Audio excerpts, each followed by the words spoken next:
Bonjour à toutes et à tous et bienvenue sur Rétrociné, votre podcast cinéma qui vous transporte dans les films de patrimoine du cinéma mondial. Aujourd'hui, un épisode hors séance consacré au Festival de Cannes 2026. J'ai eu le plaisir de rencontrer Karl Arnaud, journaliste et critique de cinéma, notamment auprès des Fiches du cinéma, qui va venir au micro de Rétrociné Podcast pour un échange à propos de notre festival de Cannes, que nous avons vécu chacun de notre côté, mais qui a été l'occasion de notre rencontre. Pour ma part, il s'agit de mon premier Cannes côté presse, et je vais vous emmener un petit peu dans les coulisses, une fois justement le festival terminé, et les films un petit peu plus digérés, ainsi que le palmarès. Je souhaitais vous proposer ce contenu justement un peu plus à froid, pour être moins dans l'excitation à chaud du festival et avoir des propos peut-être moins dithyrambiques sur les films, voir quel effet justement le temps moyen, en tout cas, pouvait avoir sur le ressenti de ce festival et des films auxquels j'ai pu assister. Donc sans plus tarder, je vous propose notre échange entre Karl et moi-même. Et je vous souhaite, comme toujours, une très bonne séance. Eh bien, bonjour Karl Arnaud, donc je suis très content de te recevoir au micro de Rétrociné Podcast. Alors Karl, ce que je te propose avant toute chose, c'est de te présenter. Tu es critique de cinéma, mais pas que. Oui, merci Nicolas, merci, c'est un plaisir d'être là.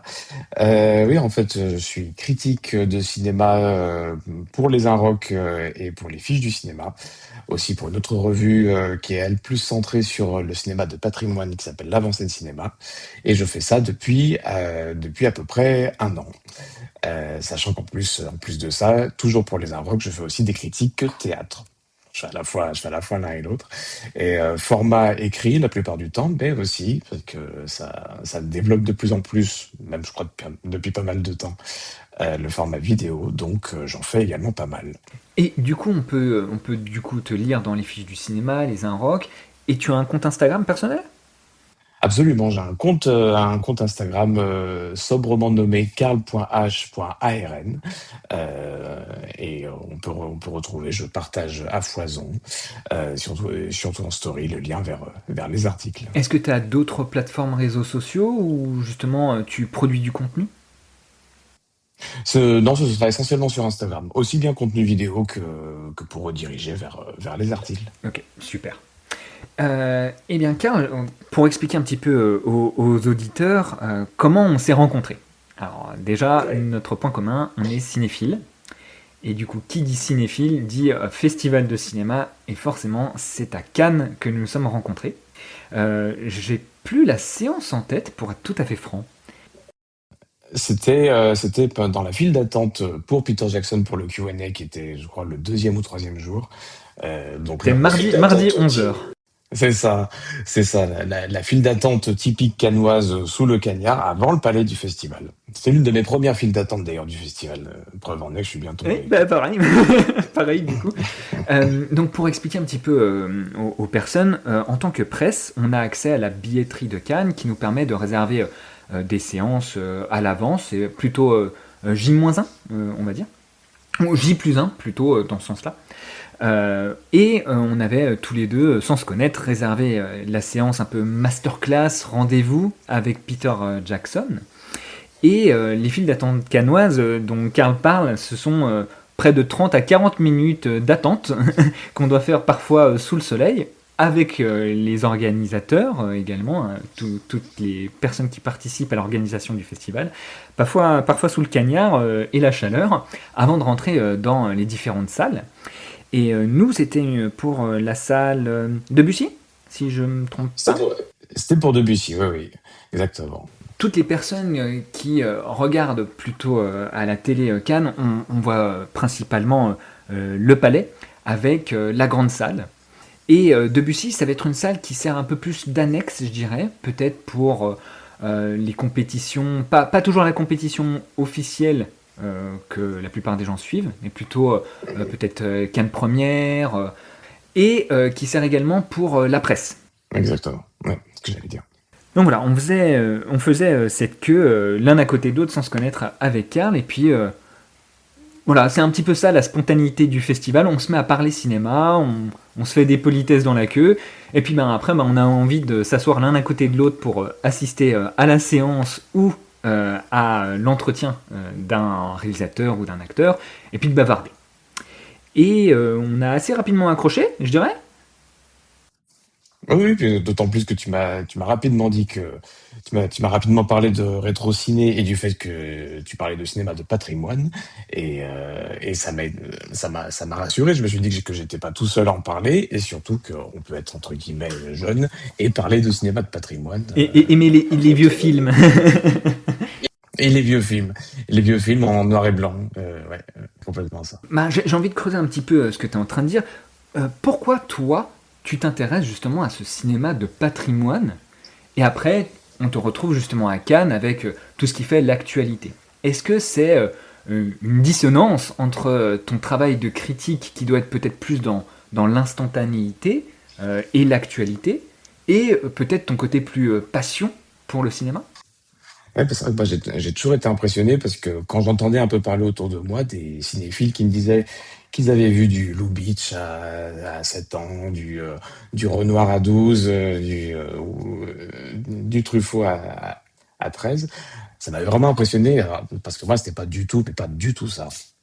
Moi, je pense que mes films préférés quand j'étais enfant, c'était Toy Story. Et donc le cinéma de patrimoine, pour moi, c'était quelque chose qui était presque un peu élitiste dans le sens où c'était réservé soit aux personnes d'un certain âge, soit aux personnes plus jeunes, mais qui avaient été initiées à ça très tôt, ce qui n'était pas mon cas. Alors c'est venu bien plus tard et c'est même lié avec l'activité de critique puisque plus tard, je me suis mis à regarder beaucoup de films de François Truffaut. C'est vraiment mon cinéaste préféré. Et j'ai su qu'il était critique après avoir vu ces films. Ah. Et comme j'adore ces films, je me suis dit que il devait sans doute avoir des choses intéressantes à raconter. Et non seulement c'était intéressant, mais c'était même structurant, même dans la manière d'écrire sur les films. Je trouve qu'on n'a jamais rien écrit de plus beau que sur le cinéma que ce qu'il a écrit lui. Donc cinéma de patrimoine lui-même, en fait, mon cinéma de patrimoine a pendant longtemps été ses références à lui. Donc la règle du jeu, pas mal de Bresson, et donc c'est ce qui m'a un peu mené à ça. Donc ta cinéphilie s'est construite, on va dire, d'abord avec des choses peut-être un peu plus centrées sur ton âge, et après via l'envie de connaître la filmographie de Truffaut. Moi, c'est un peu similaire, mais Ouais. quand j'étais assez petit, je crois que c'est à 10 ans, que mon père m'a offert le Hitchbook. Je crois que c'est comme ça qu'on le surnomme. Ah oui, je vois. Ouais. C'est le livre où Truffaut va interviewer Hitchcock. Ah oui, et tu avais quel âge, tu dis? Ah, j'avais une dizaine d'années. Une dizaine d'années. Waouh, c'est un très beau cadeau. C'est ambitieux pour 10 ans, mais c'est super. Et j'ai envie de dire, c'est trop ambitieux. J'ai un certain point de vue là-dessus, justement, où quand je t'entendais dire des personnes qui regardent à 10 ans du Renoir, effectivement, pour moi, ça provoque deux choses. Ça provoque, ça entretient ce côté peut-être un peu élitiste du cinéma de patrimoine. Ah, moi, je connais du Truffaut depuis 10 ans. Tu vois ce que je veux dire? Mhm. Que j'essaye de combattre un petit peu. Et quand même, cette fascination de se dire, mais c'est la preuve que même sur un public jeune, il y a des réalisateurs, réalisatrices qui, par leurs images, par leurs histoires, te fascinent. Mhm. Et même si on n'a pas, moi à 10 ans, je m'estimais mais complètement incapable d'analyser les films, pour autant il y a un pouvoir de fascination qui se crée par l'image. Tu vois ce que je veux dire? Ouais, je crois, ouais, ouais. Oui, puis en plus d'avoir une image un peu par une image qui forcément étonne nous maintenant aussi bien par les thèmes qui sont racontés que même sur la construction même de l'image, mais avoir cette capacité-là de pouvoir être touché des films de patrimoine, c'est relativement rare, mais c'est particulièrement important, je pense, de faire ce que tu fais, c'est-à-dire d'en parler, de de ramener à soi, au soi contemporain des films plus anciens. Ah ben, pour tout te dire, je me suis posé la question pendant très très longtemps. Je pense que au moment où vers les 18-19 ans, donc c'est dire si c'est tard, je me suis mis à aller dans une médiathèque à côté de chez moi, à Lyon, Euh, je regardais un peu les films qu'il y avait et je crois être tombé sur Jules et Jim. Et c'était à peu près au même moment que les Amours imaginaires qui étaient sortis de Xavier Dolan, donc qui était sorti à ce moment-là. Je voyais la référence à Jules et Jim pas mal relatée dans la presse. Donc je me suis dit tiens je vais essayer celui-ci et j'ai été époustouflé justement de me dire que c'était donc en noir et blanc. Je n'avais pas forcément l'habitude d'en regarder beaucoup de films en noir et blanc à ce moment-là. Très très littéraire, très très bon, on pourrait dire bavard. Et pour autant, j'ai été transporté. J'ai trouvé ça justement. J'ai trouvé que ce film-là de 1962 euh, parlait plus à la personne que j'étais que le film de Xavier Dolan qui lui était sorti pile à ce moment-là. Je trouvais ça, alors il emprunte un chemin très différent, plus littéraire encore une fois, et une adaptation de roman, alors que l'autre de Xavier Dolan, c'est un scénario original. Mais pour autant, je croyais que ça me parlait, ça me parlait plus. Et donc, de fil en aiguille, il y a eu celui-ci, puis Les 400 coups, puis La Nuit américaine. C'était pas forcément dans l'ordre, mais un peu comme, tu sais, comme quand on développe une passion de quelque chose, on veut absolument tout savoir. Donc, dans ce cas particulier, voir tous les films. La curiosité prend le pas et après on a envie de comprendre ce qu'on voit. Et du coup, c'est comme ça, de fil en aiguille, que tu es devenu critique. C'est ça, bah, ce sera de comprendre ce qu'on voit de comprendre quelles sont les raisons qui ont amené ce réalisateur à écrire ces histoires. Et on voit, enfin ça c'est mon point de vue, que c'est l'un des cinéastes les plus personnels, qui met le plus de lui dans les histoires dans les histoires qu'il raconte. Donc si tu veux comprendre ces films, il faut aussi comprendre qui il est. Et dans mon travail de critique, c'est ce que j'essaie de faire encore maintenant. C'est quand je vois un film, je me renseigne sur le réalisateur ou la réalisatrice et d'essayer de voir dans quelle mesure les éléments de sa vie personnelle rejaillissent un peu dans ces films. Et en plus, euh, il y a aussi, je pense que les 400 cours en particulier, vraiment le film qui a défini ce qu'est le canon du premier film d'auteur français. C'est-à-dire un sujet personnel qui prend sa source dans l'enfance ou la petite enfance, si tu veux, et qui est traité ensuite un peu dans ce qu'on appelle maintenant le coming of age, c'est-à-dire un peu le récit initiatique, le passage à l'âge adulte. Et ben, tous ces éléments-là qui sont présents dans les 400 coups, ça a vraiment irrigué, je pense, enfin, les canons, ça a défini vraiment les canons du premier film d'auteur français. J'ai envie de rentrer dans le thème de notre sujet de podcast de Cannes et en même temps j'ai déjà 1000 questions à te poser parce que voilà, je trouve le thème déjà de Truffaut, il y a 1000 choses à dire, mais ça me fait tilt parce que on s'est écrit justement, on a regardé Disclosure Day du coup à Ouais. distance, on n'en a pas parlé, mais forcément je fais le lien à la vue du film sans spoiler, en repensant à Spielberg, en repensant à Rencontre du troisième type. Forcément, je repense à Truffaut qui joue dedans. C'est quoi la différence pour toi entre le Truffaut réalisateur et justement le rôle qu'il va tenir dans Rencontre du troisième type, de Truffaut acteur? Là, je pense que c'est vraiment le Truffaut réalisateur que Spielberg est venu chercher. Enfin, en fait, c'est un peu particulier parce que on lit un peu partout et encore maintenant d'ailleurs que Spielberg a dit pour Rencontre du troisième type, c'est Truffaut ou rien, j'ai pas d'autre choix, machin. Et on a retrouvé il y a pas longtemps en fait une sorte de télégramme qui montrait que Spielberg avait d'abord proposé à Trintignant avant de proposer à Truffaut. Donc le côté c'est lui ou rien, c'était un peu contestable. Mais bref. Je pense que ce qu'il était, oui, oui, oui, très malin. Ouais. Et je pense que ce qu'il était venu chercher à ce moment-là, c'était, Spielberg l'a dit plus tard en interview, c'est qu'il voulait un réalisateur qui soit un enfant dans son cœur, a child in his heart. Et, euh, et comme là, il était question dans Rencontre du troisième type d'un rapport au langage sur des extraterrestres, il fallait, selon lui, je pense, pour trouver ce rapport au langage, revenir un peu aux fondamentaux du langage et de comment il se construit, et ça se déroule en général dans l'enfance. Donc il était mis à ce moment-là. Et par rapport à Disclosure Day, moi, c'est ce qui fait que j'ai préféré de loin Rencontre du troisième type à Disclosure Day, s'il fallait absolument comparer, parce qu'il y avait une lisibilité dans Rencontre du troisième type. c'est-à-dire les aliens débarquent, il faut communiquer avec eux. Il faut communiquer avec eux. L'urgence de trouver un mode de communication, alors que c'est plutôt le principe du film de Disclosure Day qui s'étire sur 2 heures et demie.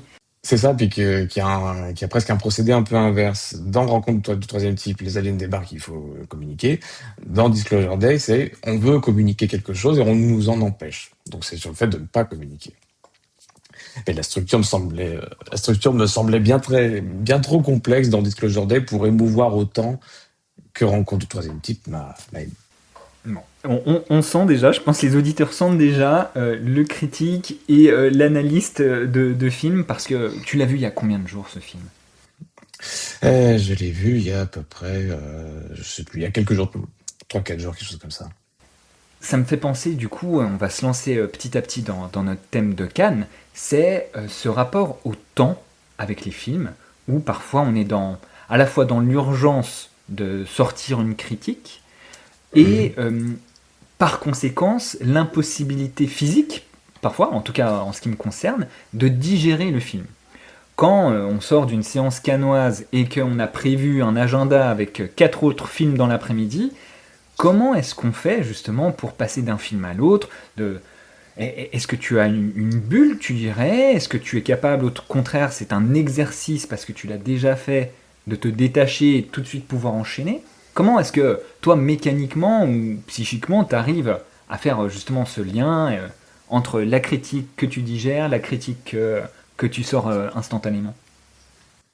Ah, c'est vrai que de manière générale, je vois pour mes confrères et consoeurs en projet presse, moi, je sais que par exemple, je ne prends jamais de notes. Je sais que pas mal de gens prennent des notes pendant la séance, ce qui aide, j'imagine, après pour l'article.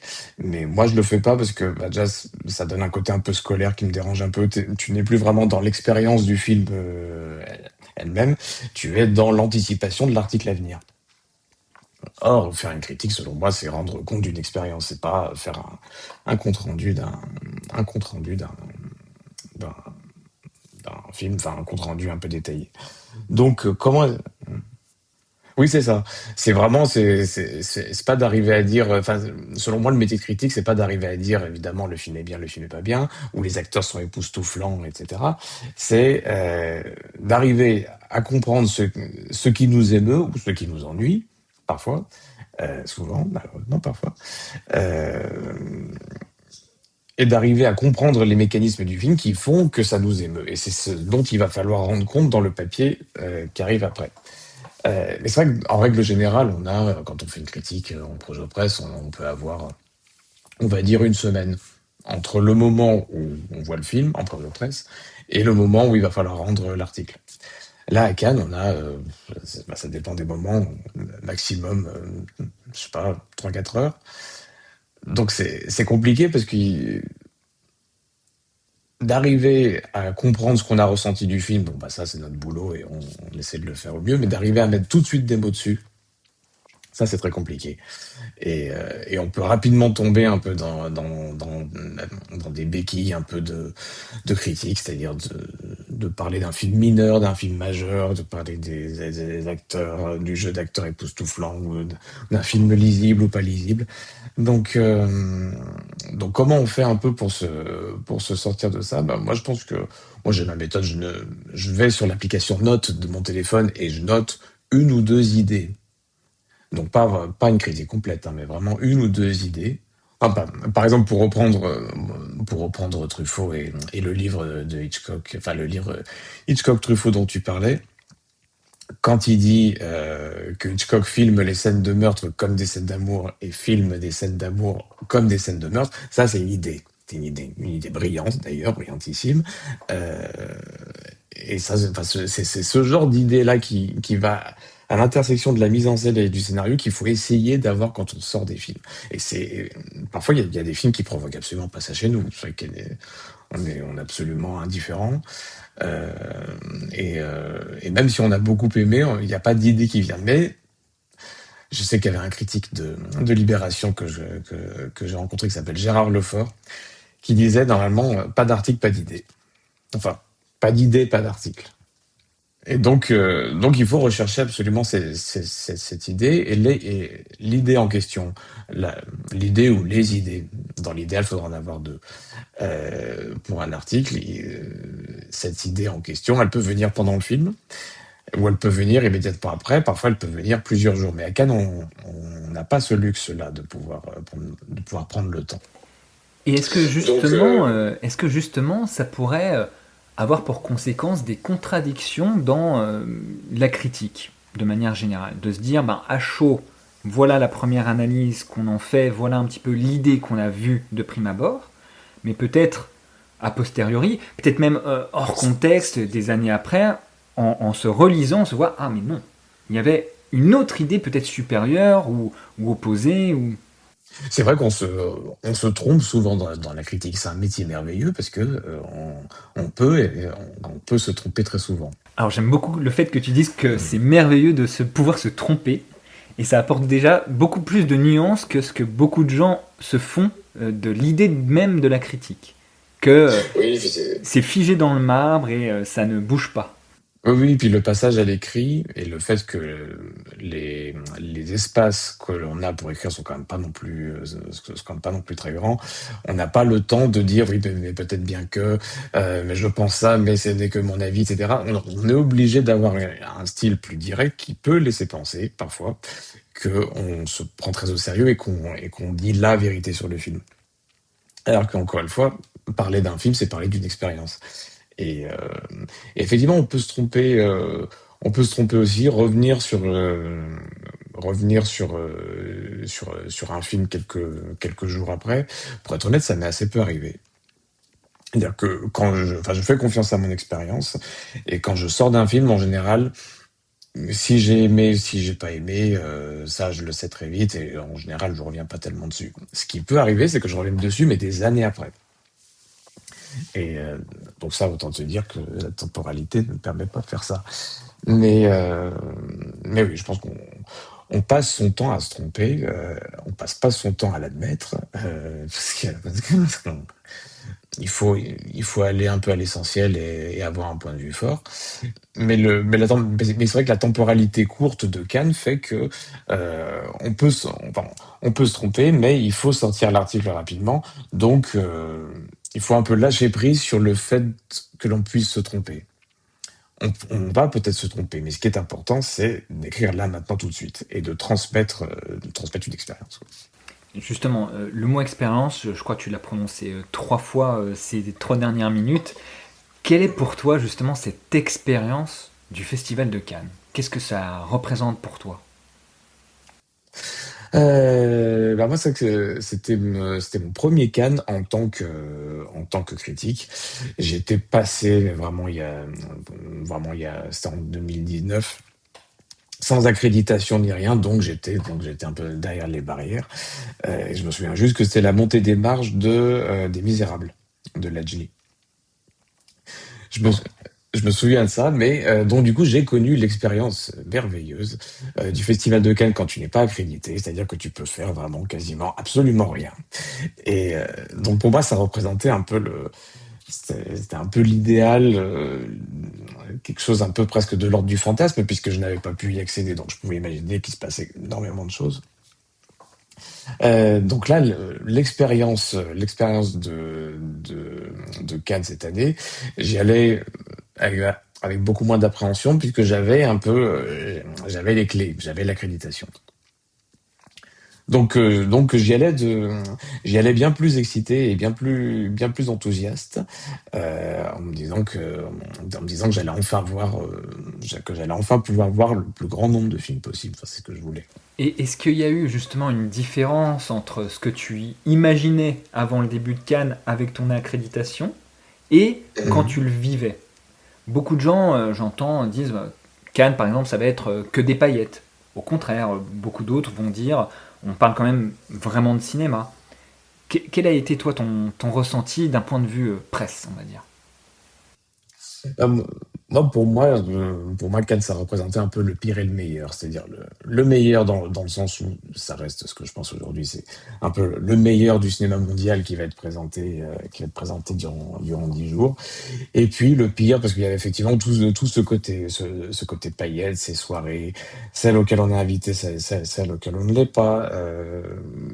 Et le fait de se dire qu'à Cannes, on est toujours plus petit que quelqu'un d'autre. Il y a toujours quelqu'un d'autre qui aura une meilleure situation que nous, dans le sens qu'il y aura une meilleure accréditation, des invitations à droite à gauche. Et si on commence vraiment à comparer un peu les privilèges, on n'en finira pas. Et à moins de faire partie du jury, d'être membre du jury ou d'être une grande star internationale, il y aura, quelqu'un sera toujours mieux loti que nous. Donc, comment je l'ai vécu, c'est que j'ai essayé au début de me dire que j'allais en faire mon festival.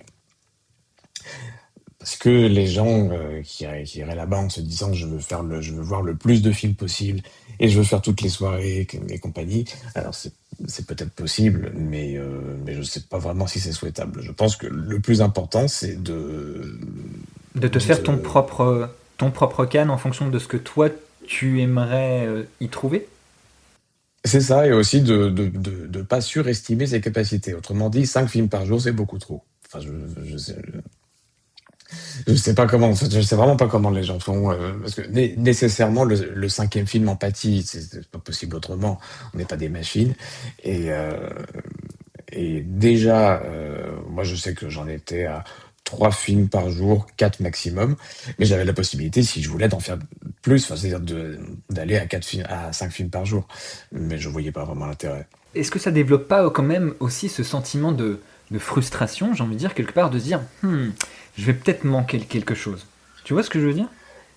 Tout à fait, oui, parce que sentiment de frustration qui est entretenu par les réactions à chaud. Autrement dit, situation typique à Cannes, tu sors du James Gray que t'as bien aimé ou pas, hein. Et puis on te dit ah oui c'est pas mal. Mais par contre il y a le Hamaguchi. Enfin lui il faut absolument que tu ailles le voir. Lui il est mieux. Il est mieux ou alors et en fait on peut rapidement avoir peur de passer à côté de quelque chose. C'est le phénomène, le film dont tout le monde parle, et toi tu l'as pas vu. Et tu le verras peut-être pas. Donc c'est le FOMO permanent dont il faut un peu s'affranchir en se disant que tu n'auras peut-être pas vu celui dont on t'a dit, le film dont on t'a dit qu'il fallait le voir, bah tant pis, tu aurais été voir autre chose et ça t'a plu tout autant. Et ça, j'ai envie de revenir un petit peu on va dire, le calendrier d'une journée canoise, parce que je pense que toi et moi, on a eu un can un peu similaire, où on a peut-être voulu privilégier les films en compétition. Oui, et encore, moi, c'est vrai que comme je suis venu avec d'autres membres de la rédac qui étaient des fiches du cinéma, on était quand même beaucoup, donc on savait que de toute manière, la sélection officielle serait couverte largement. On s'était pas spécialement donné le mot, mais, euh, mais on savait qu'on pouvait rater des films de la sélection officielle et que les textes allaient pas en pâtir. Donc c'est toujours rassurant. Et moi, je savais que je, je voulais me concentrer plus sur les sélections parallèles pour une simple et bonne raison, c'est que, par exemple, je parle de la sélection de l'Acide, où ce sont des films qui, par définition, n'ont pas de distributeur. Et ben, il se peut très bien que ces films ne sortent jamais, enfin que certains films ne sortent jamais. Euh, C'était même arrivé une fois d'ailleurs, un film de la sélection officielle qui, faute de distributeur, n'est jamais sorti en salle. Donc je voulais privilégier un peu les sélections parallèles. Mm. De mon côté, il y a eu aussi ce sentiment de j'ai forcément envie de voir les films en compétition pour me faire potentiellement mon propre avis sur le palmarès et aussi participer à la grande compétition. Tout de suite, on a l'impression qu'il y a comment dire, c'est au-dessus de tout. Et en même temps, la culpabilité de me dire je vais peut-être manquer une masterclass de Peter Jackson que j'ai finalement sélectionné. La culpabilité de me dire je vais peut-être manquer des films un peu plus niches dans des compétitions un peu moins portées, moins évoquées que la compétition officielle. Et aussi à un moment, en tant que cinéphile, je me suis dit, mais c'est bête, la plupart des films en compétition ont des Mhm. distributeurs, ils sortiront à terme. il faut peut-être s'armer de patience, mais ils viendront dans 6 mois, 9 mois, 1 an maximum. Alors que justement, ce que tu soulèves, je pense que c'est important de le dire aux gens qui iront avec des accréditations, qu'elles soient presse ou cinéphiles, 3 jours, ou jeunes cinéphiles, c'est que les sous, entre guillemets, compétitions euh, apportent de vrais regards, je trouve, et sont souvent plus osés que la compétition officielle Mhm. elle-même. J'ai pris beaucoup de plaisir à découvrir des films qui, justement, parce que vont être diffusés dans des compétitions parallèles, prennent peut-être plus de risques, ou en tout cas sur cette année à Cannes, j'ai ce sentiment-là. Oui, c'est vrai que du fait de, du fait de la composition du jury de la sélection officielle, qui là, cette année était composée de pas mal de figures du cinéma américain, mais normalement, les figures sont assez diverses, on y reviendra sans doute, mais il faut souvent faire preuve de compromis, et les films eux-mêmes, la sélection des films est le résultat d'un compromis. Ce qui est moins le cas, ce qui est moins le cas dans les sélections parallèles, puisque il y a moins de personnes qui sélectionnent les films et euh, et ça permet effectivement plus d'audace et ça se ressent. Après, plus tard dans les classements, je pense à la sélection de l'Acide 2025, donc l'année d'avant.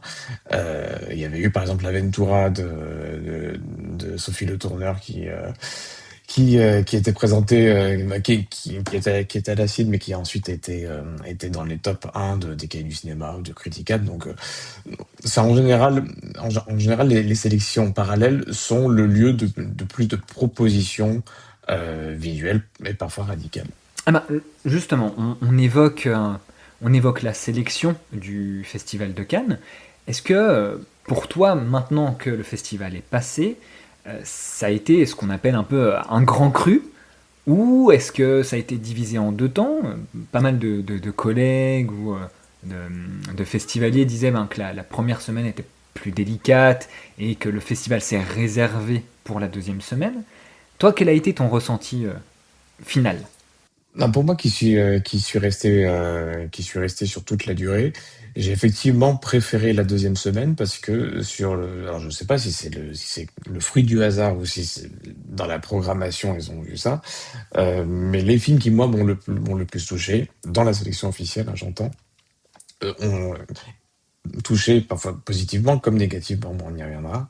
Ils étaient tous la deuxième semaine et il y avait tous les films qui étaient un peu liés, par exemple, au théâtre. Je pense à The Man I Love, La Bola Negra dans un sens, Coward de Lucas Dont étaient tous la deuxième semaine. La première semaine, c'est vrai que j'avais le sentiment j'avais le sentiment que les choses ne prenaient pas spécialement. Enfin, Tu évoques déjà les thèmes un petit peu qui sont ressortis, on va dire, des films, et c'est juste, ils étaient plutôt en seconde semaine, me semble-t-il également.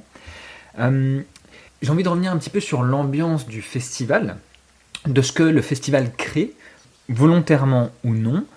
Moi j'aime bien l'idée de est-ce que Cannes est une bulle, entre guillemets, où on est un peu coupé du monde, coupé du reste, où on a le sentiment que les choses importantes se passent du coup pendant le festival, ou au contraire, est-ce que c'est plus un focus, c'est-à-dire que inconsciemment le monde n'existe plus et on veut parler absolument des scandales, on veut absolument avoir les bons mots, les bonnes interviews. Comment est-ce que on considère Cannes pour toi? alors, je pense que c'est complètement une bulle. Je pense que c'est complètement une bulle, que ça a même été construit, même géographiquement, comme ça. Et même aussi dans les installations avec les barrières permanentes, il faut toujours passer plein de portes. Et c'est vraiment un peu, s'il fallait comparer, c'est un peu comme les temples avec le Saint des Saints, etc. Donc tu passes une porte, puis une deuxième porte, une troisième porte. Moi, c'est vraiment comme ça que je le vois. Et personnellement, il aurait pu se passer 2 guerres mondiales, 3 Covid, je l'aurais pas su. Parce que, parce que c'est un moment qui est à la fois qui enferme et qui est presque rassurant, puisque quels que soient les problèmes qu'on peut avoir dans notre vie personnelle, la seule chose qui compte à Cannes, c'est de savoir si on va réussir à avoir une place pour la projection de 15 heures, pour le Hamaguchi, pour le James Gray. Et c'est la seule chose, la seule chose, ce sont les seuls soucis qu'on peut avoir. Et côté presse, c'est un peu différent, puisque se rajoute à ça le fait d'être disponible pour les interviews, de passer son temps à aller d'un endroit à un autre. Donc, euh, donc c'est complètement une bulle. D'ailleurs, je pense que n'importe quelle personne qui irait à Cannes au moment du festival ou en dehors verrait à quel point c'est petit et que on passe littéralement notre temps à aller sur la croisette, sur un territoire qui ne doit pas être bien grand, mais qui incite vraiment, qui incite aux allers et aux retours. Je vois vraiment ça comme ça. Et est-ce que cette bulle aussi a pour conséquence peut-être euh, a des conséquences amplificatrices de ce film était un véritable chef-d'œuvre d'un point de vue critique ou au contraire ça c'était une merde absolue et peut avoir des conséquences aussi entre la vision critique d'un film et la vision publique, la réception publique. Je pense que c'est le temps court qui hystérise un peu tout ça. C'est-à-dire que on va voir un film qu'on a adoré, mais on a à peine le temps de le digérer qu'il faut vite aller en voir un autre. Donc, on a peu de temps pour se forger une pensée critique, que ce soit les critiques de cinéma ou les autres, hein. Euh, et comme on a peu de temps pour faire ça, peu de temps pour réfléchir, bah forcément, les paroles les plus extrêmes par rapport à un film sont celles qui émergent les plus vite, puisqu'on n'a pas le temps d'aller en profondeur, en subtilité. Donc c'est pour ça que je voyais les micro-trottoirs sur Sens Critique ou autres qui disaient ce film est nul, alors c'est un chef-d'œuvre, etc. Deux personnes qui étaient dans la file d'attente et interrogées au même moment, l'une disant que c'était de la merde, l'autre disant que c'était un chef-d'œuvre. Et est-ce que ces phénomènes, ils sont pas amplifiés justement via les réseaux sociaux et même les réseaux sociaux un peu dédiés au film, Letterboxd par exemple, où il faut trouver le bon mot et la critique dans l'instant. Oui, puis ça, je crois que ça date, entre guillemets, de l'essor de Twitter un peu dans les années 2012, au moment où on était encore limité en termes de caractères, et où, de ce que je sais, parce que je n'y étais pas, mais de ce que je sais, c'est que les journalistes et les festivaliers sortaient de séance, ils avaient, je sais plus, je me rappelle plus du nombre de caractères limite. Oui, c'est ça, c'était, je me souviens plus du nombre de caractères, c'était 250, je sais plus. Ça a évolué, mais je crois que Euh, c'était très court. C'était à peine 60 ou 90 au tout début. Ils sont passés à 140 et maintenant on avoisine les 200, je crois. Ok, ouais, voilà, Petit à petit. c'est pareil. Ouais, c'est formidable. Dans tous les cas, 200 caractères pour parler d'un film, faut être soit André Bazin, soit prendre le risque de dire une chose horrible sur un film. En général, c'est plutôt la deuxième partie Faut qui pas se être passe. Faut pas être proustien. Non, c'est sûr. Donc, je crois que oui, les réseaux sociaux aussi, accentuent ça parce que ils ont une temporalité qui leur est propre, qui est différente des publications de presse. Et il faut absolument sortir une impression sur un film très très vite, puisqu'encore une fois, on sait que une heure plus tard ou un jour plus tard au plus tard, un autre film va prendre le pas et va peut-être créer l'événement, voilà. Créer, créer l'événement. Donc voilà, je pense que il y a deux choses qui sont un peu liées à ça. Le temps relativement court durant lequel il faut s'exprimer après un film et les formats courts, que ce soit des vidéos d'une minute trente, encore une fois, on n'a pas le temps de dire grand chose, et ou des posts sur Twitter ou sur Blue Sky, parce que je ne sais plus s'il y a grand monde qui sont sur Twitter encore maintenant. Et justement, tu commences à évoquer les films, un petit peu le cœur de ce podcast d'aujourd'hui que je partage avec toi. Rentrons dans le sujet, mais plutôt que de faire la cartographie de tous les films qui étaient en compétition, on va plutôt se focus sur la compétition officielle. Et moi, en fait, je m'intéresse plus à ton ressenti, tes coups de cœur à toi, et au contraire, on va dire, tes déceptions. Et si, maintenant que le festival est passé il y a un peu plus d'un mois, je crois, non, un mois tout Oui, pile, c'est ça. un mois tout pile, Mhm. est-ce que tu réévalues certains films en mieux, en pire, et pourquoi? Bah, c'est curieux parce que je réévalue pas spécialement. C'est-à-dire que il y a des films, ou alors si je réévalue, je ne peux réévaluer que dans un sens où j'ai adoré un film et j'aimerais le revoir pour me rappeler à quel point je l'ai aimé et pourquoi je l'ai aimé. Mais en revanche, quand je n'ai pas aimé un film, le sentiment reste celui-ci. Il peut même s'accentuer. Ah oui, Exactement. punitif. Ah Ah oui, oui, parce oui, parce que que oui, parce qu'on a le temps de se renseigner après. Le temps n'est plus court, on a le temps un peu de se renseigner dessus. Moi, par exemple, ma plus grande déception, où je mettais beaucoup de billes dessus, c'était La Bola Negra. On les appelle les Javis, je crois. Parce qu'ils étaient en couple. Ils ne le sont plus, mais ils étaient en couple. Donc c'est pour ça que, bref. Et qui est vraiment un film où j'en attendais énormément. C'est une adaptation de Garcia Lorca. J'aime beaucoup Garcia Lorca. Et je me suis dit, l'exercice d'adaptation allait être, si c'était bien fait, ça pouvait être génial. Et là, c'est pas que c'était pas bien fait, mais c'est simplement que ils n'ont pas fait un travail d'adaptation. Ils sont partis de 4 pages d'un roman inachevé, d'une pièce de théâtre inachevée de Garcia Lorca. Et à partir de ces 4 pages, ils en ont fait un film. Donc ils ont fait, je sais pas si t'as connu, si t'as connu toi ça, parce qu'on doit avoir à peu près le même âge, mais à l'époque, au bac de français, il y avait ce qu'on appelle l'écrit d'invention, l'écriture d'invention. Je sais pas si tu te Ah rappelles de oui, ça. on avait le choix entre trois thèmes, et exactement. si on savait pas argumenter, on choisissait plutôt invention et non pas imagination, comme le disait ma prof de français quand elle voyait ma copie. Oui. Oui, oui. Et cette même prof qui, j'imagine, te disait, comme elle nous disait à nous, qu'il ne fallait surtout pas prendre l'écrit d'invention au bac, parce que c'est C'est le contre piège. nature. Voilà. Eh ben, je ne sais pas ce qu'ils ont eu au bac, les réalisateurs de La Bola Negra, mais en tout cas, c'est ce qu'ils ont fait, là, avec Garcia Lorca. Ils sont partis de ces 4 pages, et puis ils ont imaginé un peu la suite, où ils ont imaginé d'autres scènes qui ne sont pas dedans, mais qu'ils ont représentées. Et le problème, c'est qu'en faisant ça, moi j'ai trouvé ça vraiment très, très contestable comme procédé, parce que je pense que ces deux réalisateurs-là se rêvent en grand dramaturge espagnol. Et pour ça, qu'est-ce qu'ils ont fait? Ils ont, ils ont réutilisé des écrits d'une personne qui ne peut pas se défendre, puisque Garcia Lorca était mort fusillé en 36.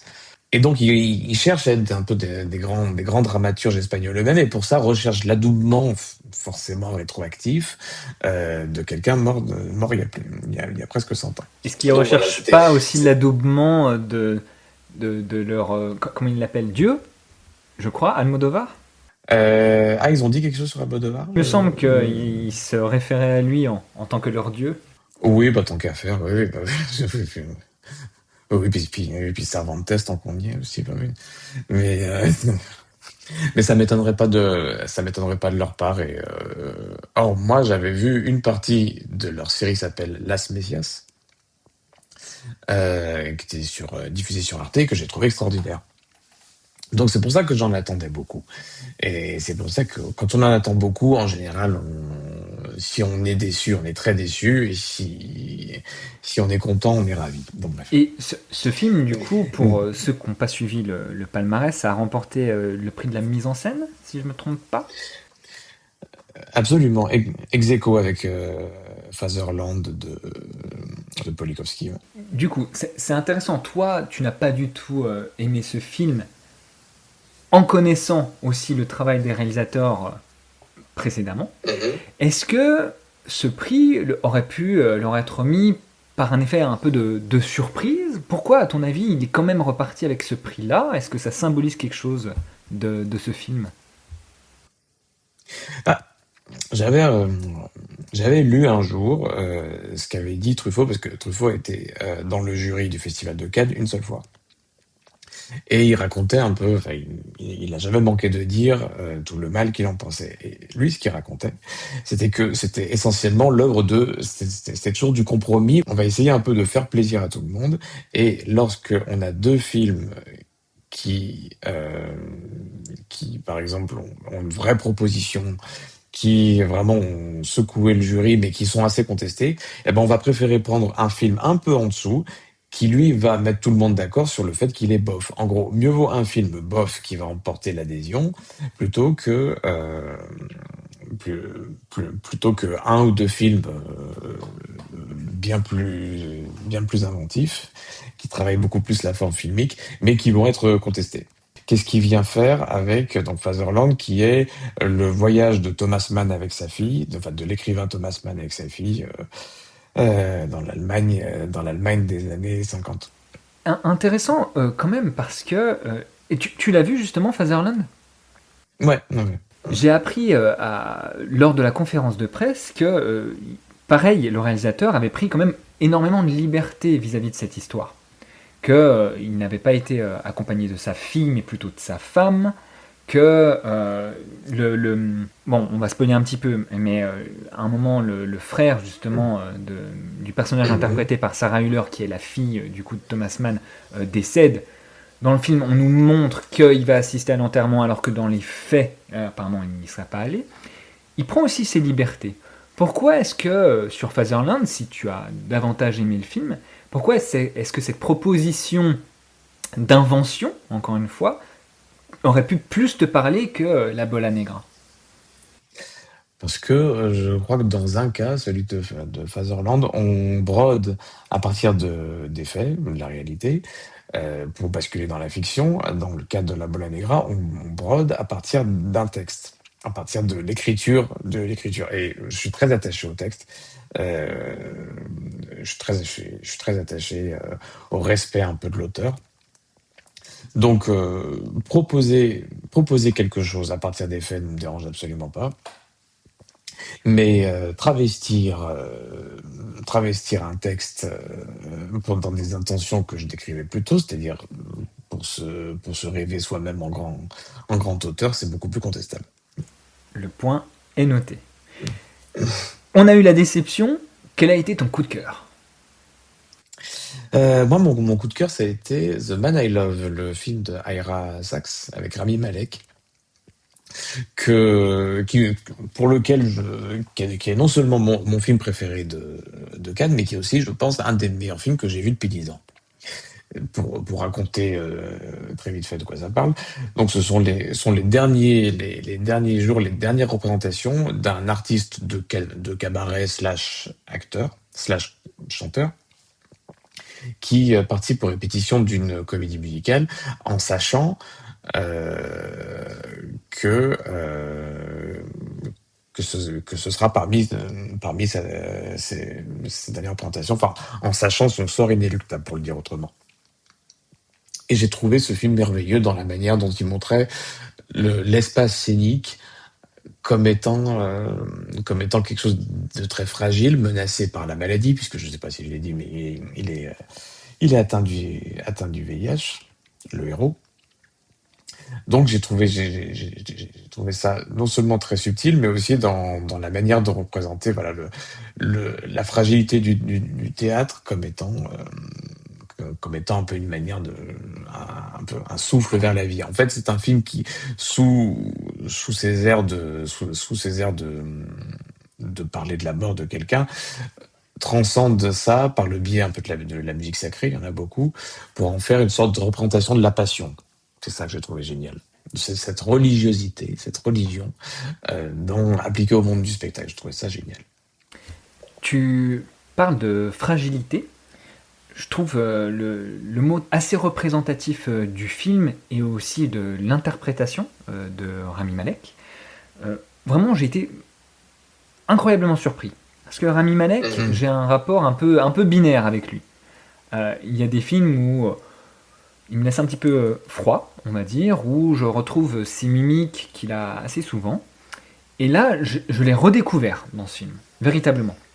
Alors, je ne sais pas, est-ce que c'est dû à la direction d'acteur, est-ce que c'est dû à ce scénario qu'il a, je ne sais pas, un peu métamorphosé, mais cette fragilité qui en fait contient une grande force, moi m'a bouleversé. Et ce film aussi, pourquoi je voulais qu'on en parle? Parce que justement, il a été plutôt boudé de la part des critiques, de manière générale, du palmarès également, il n'a rien remporté. Il faisait partie du peu de quotas de films américains qui étaient en compétition. Je crois qu'il n'y en avait que 2, me semble-t-il. Oui, il y avait celui-ci, Paper Tiger, enfin le James Gray. Donc voilà. Et ces 2 films même ont, je trouve, un fil rouge. Tu as vu Paper Tiger également? Oui, je l'ai vu aussi. Et je trouve qu'il y a comment dire, c'est un véritable sens esthétique qui est passé un petit peu à la trappe, je trouve, de la plupart des critiques à chaud de Cannes. Et moi, je suis très content, et je sais que ce film t'avait particulièrement touché, The Man I Love. Au-delà justement de la fragilité, au-delà du thème très fort, euh, qu'est-ce que pour toi cette mise en abîme, si je ne me trompe pas, de Mhm. la scène représente dans le cadre de Cannes, dans ce festival? Parce que cette thématique de la scène, elle va revenir sur d'autres films aussi. Oui, disons qu'il y a eu un groupe, je dirais, de trois quatre films qui représentent, selon moi, tous la scène comme un espace fragile, c'est-à-dire comme un espace qui est voué à mourir à la fin de la représentation. Enfin, pour le dire autrement, si vous allez voir une pièce de théâtre le lundi, si vous y retournez le mardi, beaucoup de choses vont changer, de sorte que ce ne sera pas la même représentation que vous irez voir et ce ne sera pas la même pièce. La représentation théâtrale fait en sorte que la pièce naît et meurt au cours d'une même soirée. Donc c'est très commode et si c'est bien fait, de représenter la scène comme étant un espace fragile toujours remis en question. Et il y avait pas mal de films qui représentaient un peu cette fragilité-là, de la scène comme un espace un peu, comme je disais avant, un peu mort-vivant. C'est-à-dire que la scène, l'espace scénique va naître au début du film et va mourir normalement à la fin. Alors qu'est-ce qui va permettre un peu de remettre ça en question? Dans The Man I Love, c'est la maladie, c'est le sida. Dans Garance, film de Jeannery, euh, c'est l'alcool ou l'alcoolisme, puisque le personnage principal, interprété par Adèle Exarchopoulos, souffre d'alcoolisme. On avait aussi Coward de Lucas Dont, donc avec les deux acteurs qui ont eu le prix d'interprétation masculine, qui là pareil, c'était comment développer une histoire d'amour dans un double contexte qui est celui d'abord d'un petit événement, c'est la guerre de 14-18 du côté du front belge, et ensuite dans ce contexte scénique où ce sont des représentations de cabaret durant l'étranger, à un moment où on n'a pas que ça à faire normalement. Donc il y avait ça, et je crois que j'en oublie. Bah, la Bola Negra aussi, il y a un peu de ça.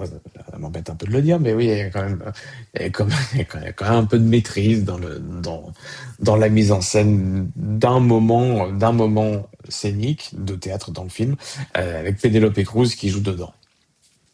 C'était d'autant plus normal puisqu'elle est également productrice du film. Et est-ce que pour toi, ces films où justement on a l'apparition de la scène euh, ont le même message?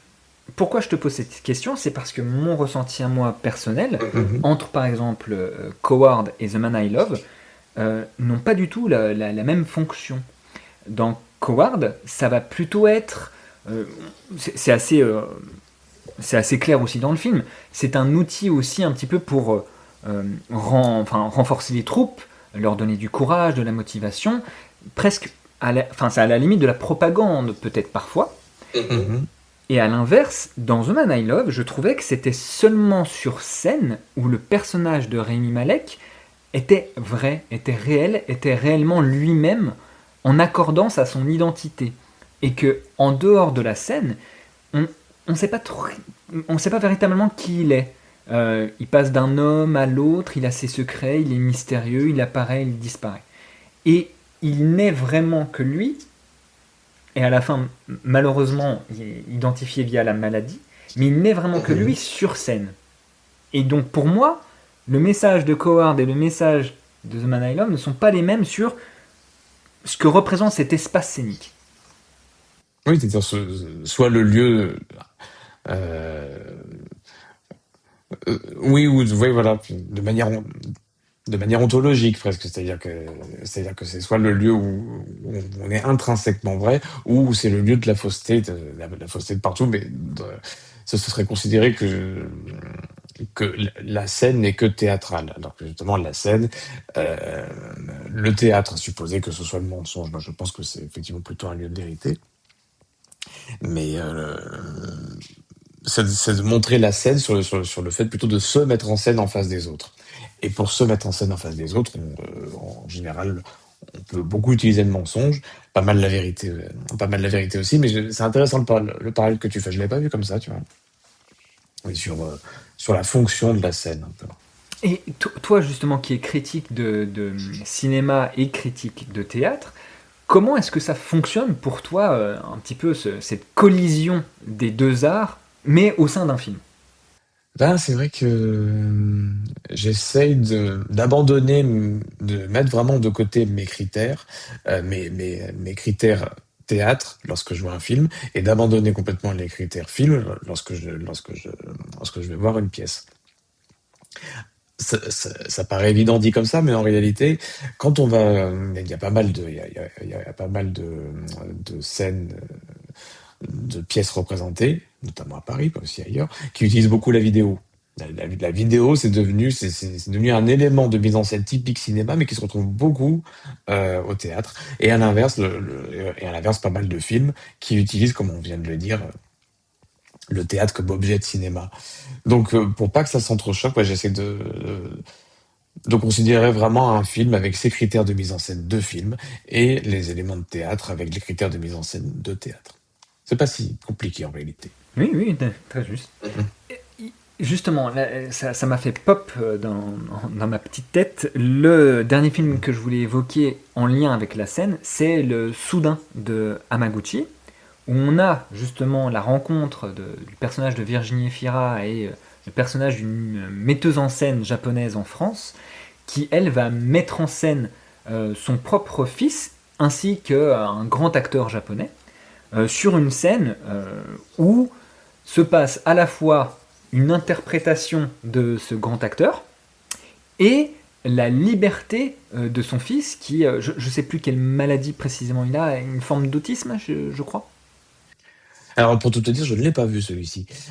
En tout cas, je te recommande de le voir parce que pareil, on a justement une scène et 1 heure du film où ça se passe dans le cadre d'une pièce de théâtre et où se révèle justement un petit peu celui qui va interpréter le rôle, qui est pas dérangé, mais non, au contraire, il n'est pas dérangé, mais qui va laisser libre cours à un fils du coup atteint d'une forme d'autisme se déplacer sur scène librement et donc complètement intégré au spectacle en lui-même.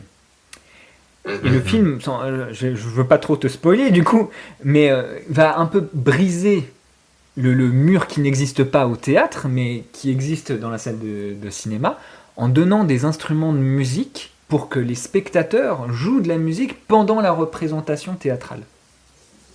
Donc si je comprends bien, c'est la scène comme thérapie, je veux dire comme l'arsenic comme La thérapie. scène Ok. comme thérapie, c'est exactement là que je voulais en venir, que le message, moi je l'ai vraiment compris comme ça, c'est, encore une fois, ce lieu de vérité, d'exposition, où on met en scène qui on est, notre identité, en incluant la maladie, parfois, et du coup, quel traitement on souhaite lui donner, et là c'est le traitement par la visibilité, déjà, et la parole en Mhm. second, puisque cette scène est suivie d'un échange entre le personnage de Virginie Efira et le personnage de Okamoto. Mais bon, bref, en tout cas, parenthèse close, du coup, je te spoil pas plus, je t'encourage à voir ce film. En tout cas, tu donnes envie d'aller le voir. Donc, voilà. Et ce film aussi qui a, par miroir, effet de miroir avec Coward, également remporté le prix d'interprétation féminine pour les 2 actrices, du coup, à nouveau un prix duo. Et ce qui me donne envie de rebondir un petit peu sur ce palmarès de Cannes, maintenant qu'on a dit un petit peu tes films préférés, enfin ton film préféré et Mhm. ta déception du festival. On a déjà établi que le palmarès de Cannes est souvent euh, un compromis.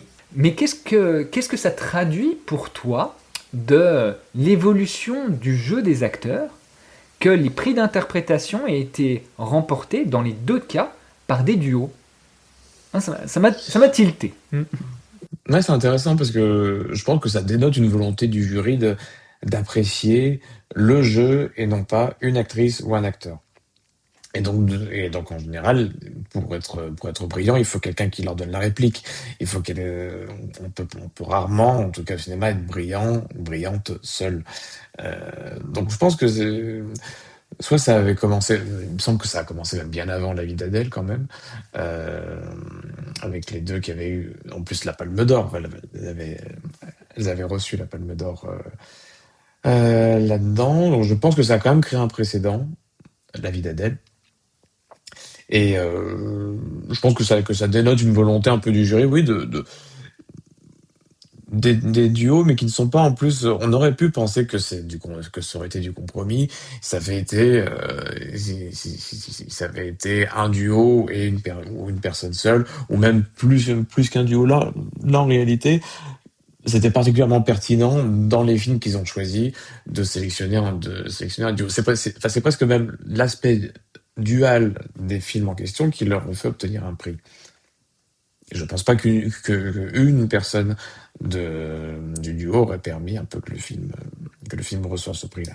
Ah, sur le Hamaguchi, pour moi, c'est évident que c'est ce Mhm. duo-là qui est au-dessus de tout parce qu'il représente également l'aspect biculturel, donc franco-belge d'un côté, occidental, et japonaise du coup, orientale de l'autre.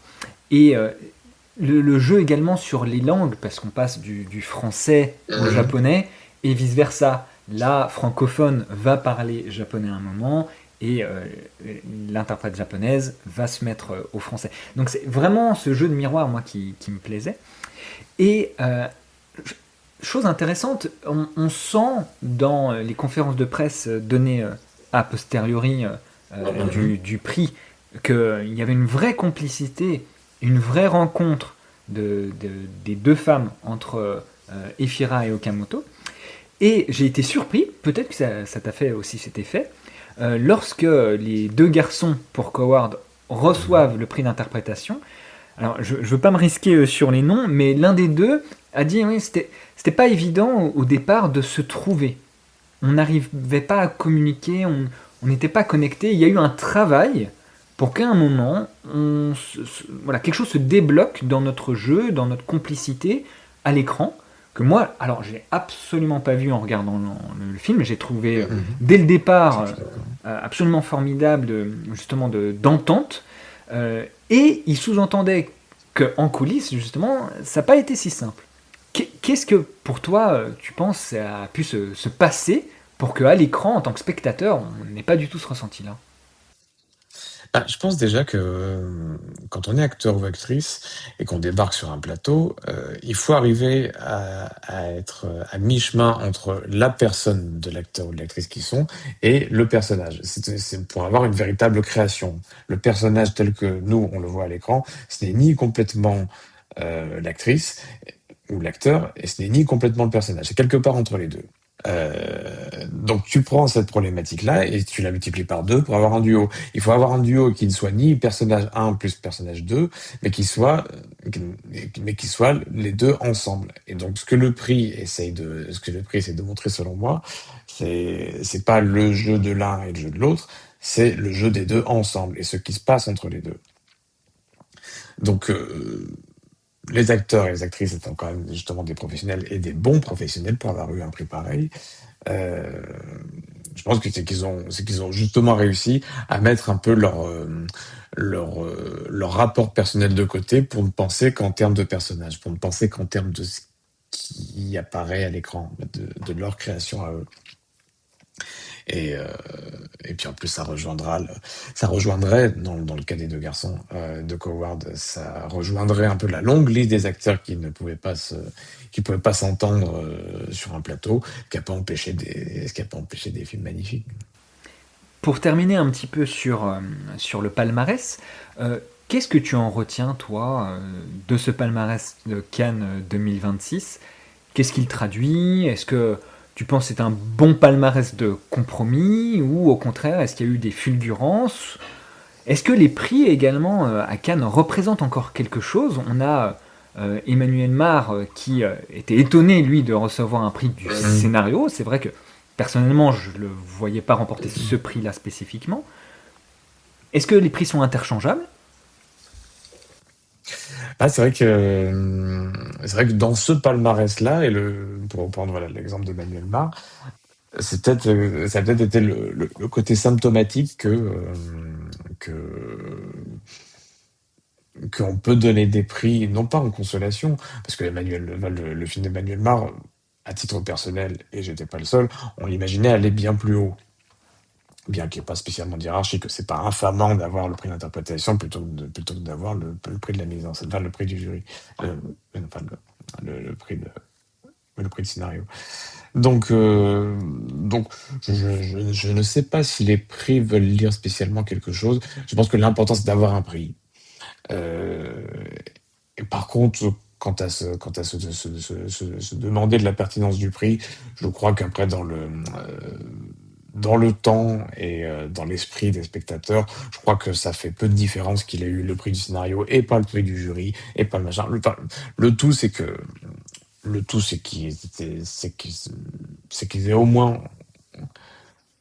Oui, exactement, ce qui est important pour les distributeurs, pour le marketing, mais également pour ce qui est important pour la cinéphilie plus tard. Et dans le cas de la Palme d'Or, alors je n'ai pas vu non plus la Palme d'Or, mais j'en ai entendu de très mauvais échos. Euh, j'ai entendu très peu de bonnes choses, mais j'ai cru comprendre que par exemple ce qu'on reprochait à ce film, c'était une forme de relativisme absolu, justement de ne pas prendre position. Ou alors une certaine hypocrisie dans le fait de mettre en scène, de ne pas prendre de position. En fait, je sais pas si ça fait sens. Euh, et ben c'était peut-être un peu à l'image du concept même de Palme d'Or. C'est-à-dire que c'était une manière un peu de ne pas prendre position, une manière un peu de saluer les qualités esthétiques d'un film, sans vraiment réfléchir sur le message ou autre. Donc, pour te répondre, je pense que les prix veulent dire quelque chose. Enfin, la Palme d'Or veut vraiment dire quelque chose. Sur les autres prix, leur simple existence justifie un peu leur intérêt. Et inversement. Alors, c'est intéressant que tu prennes l'exemple de la Palme d'Or. On a vécu du coup la cérémonie de clôture ensemble, parce que comme on le disait en début de podcast, on s'est rencontrés dès les premiers jours, on a échangé au fur et à mesure, et voilà, une petite amitié cinéphilie s'est créée, d'où l'envie de faire ce podcast avec toi. Et on s'était dit justement, ben, assistons à la cérémonie de clôture dans la salle de Bussy, à nouveau réservée pour la presse ensemble. Et lorsque la Palme d'Or est remise à Christian Mungiu pour Fjord, il y a ce mot que tu évoquais à l'instant de l'épreuve du temps long. Il évoquait lui-même la possibilité que son propre film ne passe pas l'épreuve du temps, que seul le temps aura cette réponse-là. Est-ce que c'est vrai pour toutes les palmes d'or? L'épreuve du temps long, c'est vrai que c'était louable à lui. Je ne le connais pas personnellement. Je ne sais pas si c'était de la fausse humilité, un peu de se dire, vous savez, moi j'ai eu un prix, mais voilà. Mais pour être honnête, moi j'avais complètement oublié. Enfin, j'avais complètement oublié qu'il l'avait déjà eu. Et le soir même, je ne pouvais pas citer le nom du film, pour lequel j'avais eu la première Palme d'Or. Donc, il y a des palmes d'or qui restent parce que je pense qu'elles récompensent des films qui sont directement aux prises avec leur temps. Au moment où ils sont. Quand bien même, c'est pas forcément des films, quand on guillemets, réalistes ou à visée documentaire. Tu vois, Les Parapluies de Cherbourg, par exemple, c'est un film qui a marqué même avec le temps. Je crois que c'est de 66, sauf erreur. C'est la Palme d'Or, je vérifierai. Et c'est soit 64, soit 66. Ah non, pardon, parce que 66, c'est un homme et une femme. Donc 64. L'épreuve du temps, ouais, c'est vrai on peut même pas vraiment dire que ce soit la carrière du réalisateur ou de la réalisatrice après qui viennent valider ou consolider un peu le prix du moment. Ça obéit à une règle aussi, à une règle assez insaisissable de pourquoi les films restent dans le temps plutôt que d'autres. Et visiblement, la Palme d'Or, la Palme d'Or est pas le remède miracle contre l'épreuve du temps. C'est pour aller dans le même sens que Christian Mungiu. Et justement, je pense que beaucoup de personnes associent un petit peu le Festival de Cannes et la Palme d'Or pour être à la mode, un peu à la Coupe du Monde de foot, où si on remporte la Palme d'Or, c'est comme si on avait gagné la Coupe du Monde de football. Oui, alors que c'est pas un pays qu'on récompense, c'est un réalisateur, c'est une proposition. Et si on revendique faire des films personnels, en général, c'est la personnalité qu'on récompense.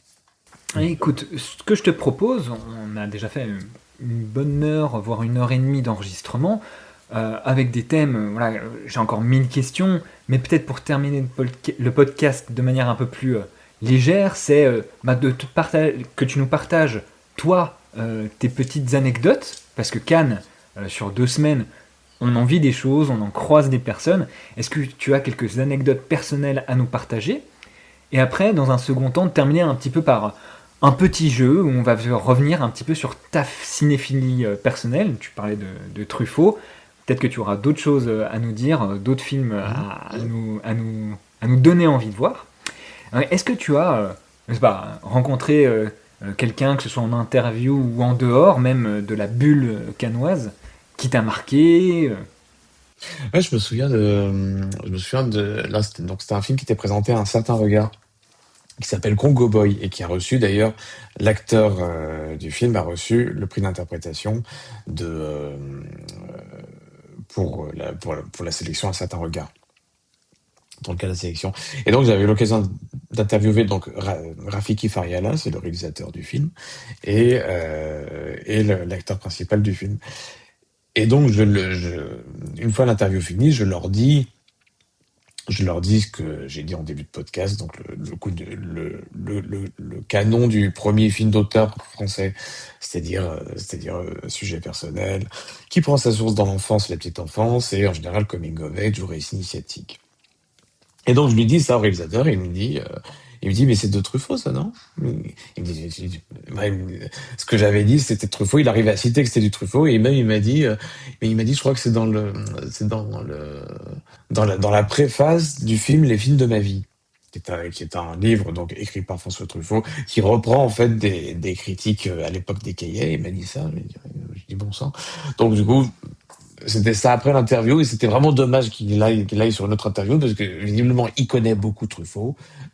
Pour me citer le livre et la préface, c'était quand même extraordinaire.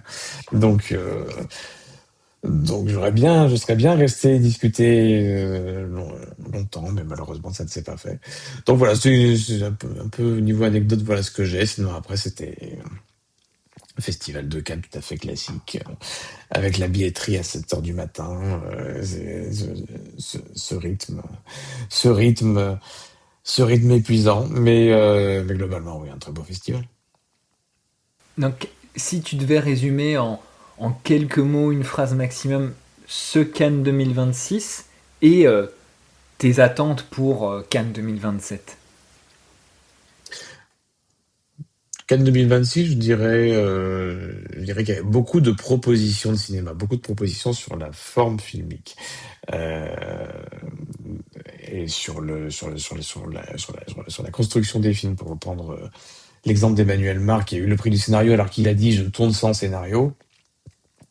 Donc ça m'a étonné, j'étais pas le seul, mais je pense qu'il y a eu quand même beaucoup de films qui réfléchissaient un peu là-dessus, qui n'étaient pas dans une narration linéaire. C'est un peu ce que j'en ai retiré. Et donc sur Cannes 2027, un peu mes attentes, ce serait T'as sans doute un autre Almodovar et qui gagne une palme d'or, ce serait pas mal. Euh, et peut-être plus de films américains. Alors moi, normalement, bah, de par ma formation et mes admirations, je suis plus sur les films d'auteurs français. Mais j'ai été assez impressionné par les films américains que j'ai vus. Donc, non, enfin, je vais te dire mon attente principale, c'est qui va être président ou présidente du jury pour les 80 ans, parce que l'année prochaine, c'est les 80 ans. Et je m'étais fait la réflexion il y a pas longtemps que j'aurais bien aimé qu'on retrouve comme président ou présidente du jury des hommes ou des femmes de lettres. Puisque passé un temps, il y avait quand même Marcel Pagnol, Jean Cocteau, Tennessee Williams, qui était président du jury. Donc, euh, donc j'aimerais bien qu'on retrouve un peu ça. Et donc je me demandais un peu, parce que il faudrait un homme ou une femme de lettres pour être président ou présidente, mais il faut que cette personne-là ait un lien avec le cinéma quand même. Marcel Pagnol, à l'époque, il y avait déjà eu pas mal de... Enfin, il faisait lui-même du cinéma, Jean Cocteau pareil, et Tennessee Williams, il y avait plein de films de ses pièces qui étaient adaptées. Donc je sais pas, moi je me dis, ouais, s'il pouvait y avoir quelqu'un du style de Tony Kushner, par exemple, qui est un dramaturge américain qui a beaucoup travaillé avec Steven Spielberg, alors pas sur Disclosure Day, mais sur The Fablesman. Je me dis voilà, ce serait un peu mon attente, ce serait qu'on ait un peu une présidente ou un président du jury qui soit un peu novateur ou novatrice, et si possible de Tu tête. aimerais justement que ce choix-là soit fait pour donner un petit peu une couleur au prochain festival et que ce soit orienté un peu plus au niveau de l'écriture? Complètement, oui, oui, que ce soit plus centré sur sur le cinéma comme mode d'écriture presque, alors écriture filmique, mais écriture quand même, plutôt que sur un travail précis d'acteur ou de réalisateur. De revenir au texte, ce qui pour moi m'importe beaucoup. J'aimerais bien que ça aille dans ce sens-là. On aura le verdict d'ici quoi, 9 mois à peu près? Je pense, oui, oui, oui, il faut s'armer de patience, ouais. Et justement, tu commençais un petit peu à évoquer tes goûts, tes envies. J'ai entendu Fablesman, hein, voilà, un de mes films préférés de ces dernières années. Mm. Mais Mm. on va s'intéresser à toi, tes goûts, justement pour comprendre aussi pourquoi, encore plus, voilà, Bola Negra, ça ne l'a pas fait pour toi, pourquoi Mm. Truffaut. Ce que j'aimerais, c'est que tu nous dises, selon toi, un film que tu recommanderais à une personne qui souhaite devenir voilà, un aspirant metteur en scène. On va faire ce jeu pour différentes catégories, différentes professions. Si tu en as toi aussi en tête, bien sûr, je t'invite à partager. Donc, plutôt pour la mise en scène, qu'est-ce que tu recommanderais? Pour la mise en scène, je dirais La règle du jeu de Jean Renoir. Je pense que pour avoir des notions de base de, de qui filmer, comment, dans quel axe pour arriver à donner une dramaturgie et des vraies idées de cinéma, je pense qu'il n'y a pas mieux. Mais il faudrait plus que le voir, il faudrait le voir, puis le revoir et presque l'analyser plan par plan. Un jour, je me suis dit que peut-être je ferais ça, mais même s'il est quand même assez long. Je ferais ça. Et donc ça, c'est plus on va dire, cinéma de patrimoine, mais même dans les films présentés à Cannes cette année, il y a par exemple le film de Christophe Honoré qui s'appelle Mariage au goût d'orange, qui, comme son nom l'indique, filme un mariage qui finit mal, entre guillemets. Et en termes de mise en scène, c'était génial parce que Christophe Honoré, dans ce film, il y a beaucoup d'acteurs et d'actrices connus, Adèle Exarchopoulos, Nadia Tereskevich, Paul Kircher, Noé Habitat, enfin, bon, il y a beaucoup de gens. Et Christophe Honoré parvient à chaque fois qu'il filme une personne à nous faire comprendre à nous spectateurs qui est cette personne dans la famille, ce qu'elle pense de telle autre personne et quel est son enjeu à elle. Ça a l'air de rien dit comme ça. En réalité, c'est extrêmement compliqué. Donc je dirais ça. Pour la mise en scène, je dirais ces deux-là. Donc la règle du jeu et Mariage au goût d'orange. Pour un futur scénariste. Eh ben, on en parlait, j'ai un peu vendu la mèche, ce serait, alors du coup, je crois que je l'ai pas dit tout à l'heure, c'est pas Fablesman, c'est Fableman. Euh, parce que c'est à l'intersection un peu du sujet personnel, puisque donc c'est la vie de Steven Spielberg, euh, mais avec l'implication d'un autre scénariste, Tony Kushner, je l'évoquais un peu avant. C'est selon moi le scénario parfait dans le sens où il conjugue à des éléments très très personnels de la vie du réalisateur, mais qui se retrouve un peu transcendé par des thèmes qui ont été amenés par quelqu'un d'autre. Donc ça devient un film à la fois très littéraire, très personnel, très composé. Et je trouve que c'est un exemple. Tu le conseilles davantage d'un point de vue, l'auteur doit amener un petit peu de personnel pour que, au final, il touche un peu plus à l'universel sur l'écran. Oui, en tout cas, je pense que quoi quoi qu'on en dise, on finit toujours par parler de soi dans un film, je pense. Mais là, c'est un excellent exercice de comment parler de soi en utilisant des mots d'une autre personne et que ça en devienne très personnel, très personnel au final. C'est presque, pour un bon scénariste, c'est de savoir s'entourer d'autres personnes qui vont nourrir notre travail d'éléments de leur vie. Pour un chef-op ou directeur photo ou un film où tu apprécies la colorimétrie, Ouais, ce serait encore un Renoir. Ce serait French Cancan. Parce que c'est le but, selon moi. Tu m'as dit que tu l'avais pas vu? Parce que selon moi, c'est le meilleur exemple d'un travail sur la colorimétrie pour qui parvient le plus possible à imiter la peinture. Et moi, je pense que que si j'étais chef-op ou si je voulais devenir chef-op, je pense que je me renseignerais plus sur la peinture que sur le cinéma, presque. Et ici, on a un film donc de Jean Renoir qui reproduit quasiment dans chaque plan les tableaux d'Auguste Renoir, son père. Et c'est merveilleux. je crois que je vais le regarder ce soir. Je sais pas s'il est disponible sur quelle plateforme, mais je crois qu'il est facilement trouvable. Un film pour un compositeur ou une compositrice.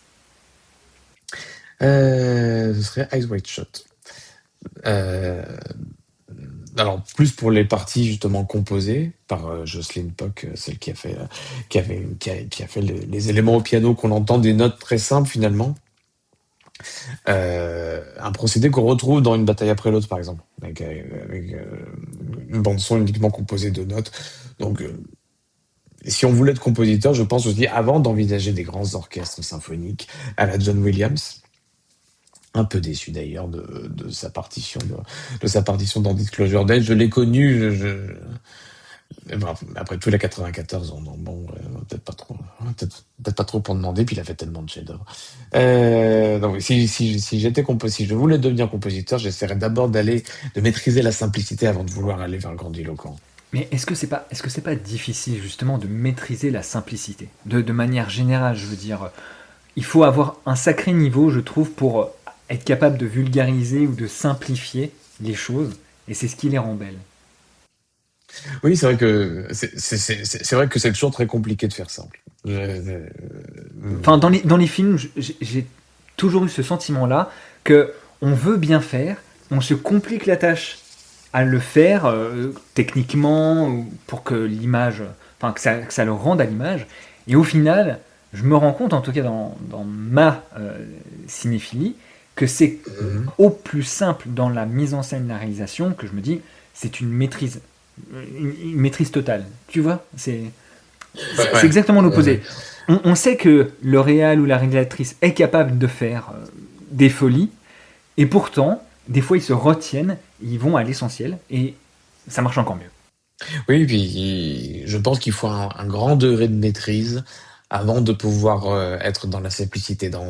On dit souvent il faudrait faire tout ça dans un geste, mais avant de faire un geste, il y a tout un tas de mouvements qui précèdent le geste et qui eux ne sont pas visibles.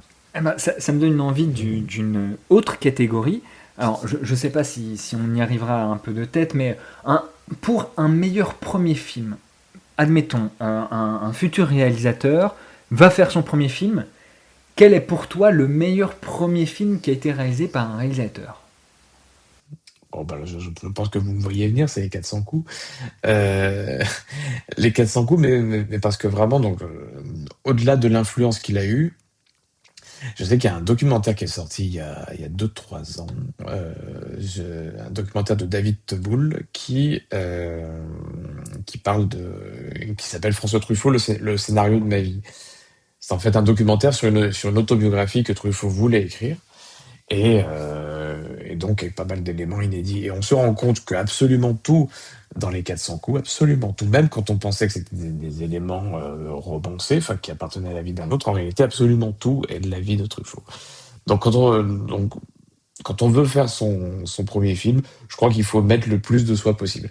Maintenant, je mettrai un petit bémol, c'est que je ne crois pas que ça fonctionne, entre guillemets, euh, si on prend un élément de sa vie, une scène de sa vie, et qu'on essaie de la mettre en scène. Je pense que ce qui marche aussi, c'est quand on essaie d'adapter ou d'écrire une histoire assez éloignée de soi, mais dans laquelle on essaie d'injecter le plus possible d'éléments de sa vie personnelle. Je pense que c'est ça qui fonctionne. Est-ce que tu aurais, toi, un ultime film à recommander en dehors du cadre de ces métiers? Hmm, c'est difficile, mais je crois qu'en ce moment, pour rire, mais aussi avec un fond de sérieux, il y a Jim Quinn qui est sorti hier, que j'ai revu hier au cinéma et que j'avais vu, c'est ma seule séance de minuit à Cannes, avec une ambiance vraiment que j'avais jamais connue. Et je recommande d'aller le voir parce que sous ses airs potaches, et il l'est, ça propose une sorte d'étude de caractère beaucoup plus fine qu'elle ne semble être de prime abord. Et je pense que ça mérite vraiment d'être vu, ne serait-ce que pour rire, se rafraîchir vu le temps qu'il fait, mais surtout pour changer un peu de regard, même sur la notion même d'inclusivité. Je trouve ça vraiment brillant, vraiment très bien fait. J'espère aller le voir. Je l'ai pas vu du coup à Cannes, mais j'espère aller le voir à Annecy. Du coup. Donc, c'est Ah oui, c'est noté. vrai. Je me le mets Ça sur sera les petits papiers. Et je te propose de terminer sur un jeu un peu euh, fast answer. Du coup, de faire un peu le bilan de notre épisode, le bilan de ce Cannes 2026. Alors, on a déjà quelques réponses. Ta plus grande déception, Bola Negra? La Bola Negra. La révélation du festival pour toi. Coward. Coward, définitivement. Le film sous-estimé. Là, c'est un peu plus compliqué, je dirais. Je dirais Jim Quinn, parce que il était pas sous-estimé. Enfin, il a quand même, on va pas se mentir, pour un film d'animation LGBT, il a quand même bénéficié d'une belle couverture. Mais je crois que les gens le regardaient comme quelque chose de finalement d'assez drôle, un peu insignifiant, et je pense vraiment qu'il l'est pas. J'ai noté. Un film surestimé. Le James Gray, Paper Tiger. Ta palme personnelle.